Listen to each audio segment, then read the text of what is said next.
never liked clowns.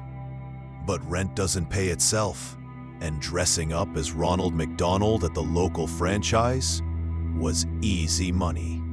My shifts were long. Balloons, fake laughs, kids tugging on my costume. That night, just before closing, the restaurant was empty. I rushed to the restroom, desperate after holding it in all day. When I came back, the cashier leaned over and said, "Hey, some lady was asking for you." Confused, I looked around.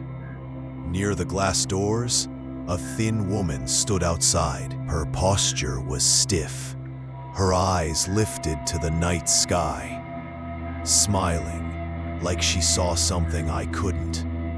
Against my better judgment, I stepped out. "Ma'am, did you need me?"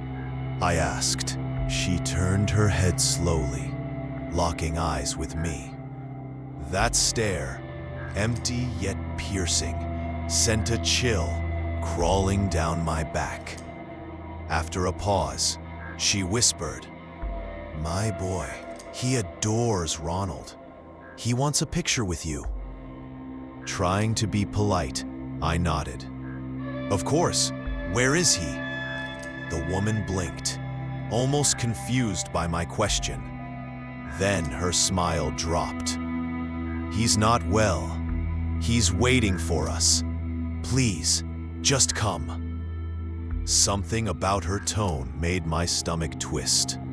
Still, she offered me money, and at the time, I really needed it. I told myself it was harmless, just a sick kid who wanted a photo.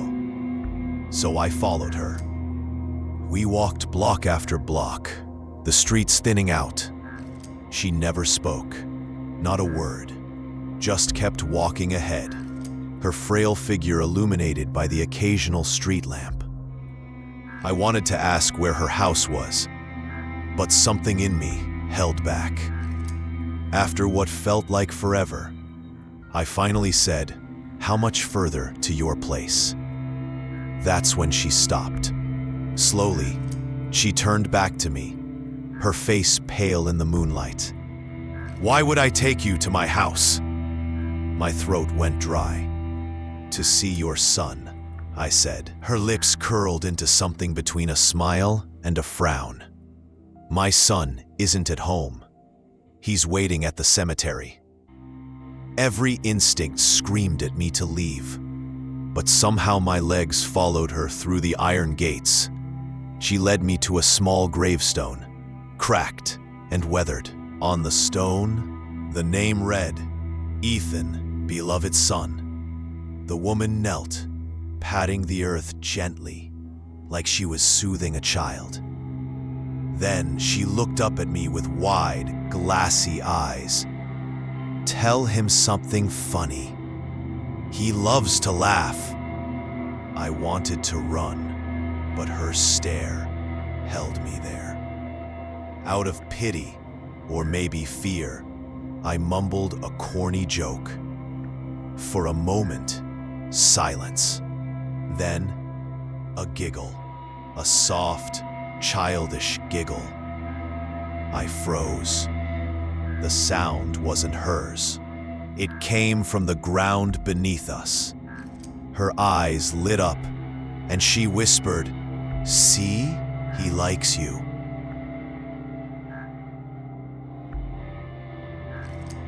I swore I'd never dress up as Ronald McDonald again after that night at the graveyard. For weeks, the image of that grieving woman's wide eyes haunted me. I kept thinking she might show up again, begging me to visit her son.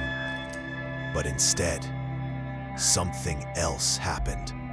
Something worse. Last month, my sister left town on a business trip and asked me to watch her son, my nephew. He's a fun kid, and I always try to be the cool uncle. We spent the whole week eating junk food, watching movies late. No strict rules. On the last night, I promised him burgers and fries from McDonald's. The place was busier than usual. Kids screaming, orders piling up, trays clattering. I ordered, grabbed our food, and we found a seat in the corner. That's when I noticed him, a man, maybe mid-40s, sitting alone at the next table. His face was gaunt, and there was a long scar running down his cheek that looked fresh. At first, I ignored him, but my nephew, excited about his Happy Meal, pulled out a toy and showed it off. The man leaned closer, smiling. Those toys used to be better, you know. Back then, they were special. Something about the way he said it made my skin crawl. My nephew, curious, asked why. The man's smile widened. They banned the old ones because people thought they were dangerous. I expected him to talk about choking hazards or sharp edges, but instead, he reached into his coat pocket. He fumbled for a long moment, his hand struggling to pull something free. My nephew leaned forward, eyes wide with excitement. The man whispered, almost like he was sharing a secret. I kept one from years ago.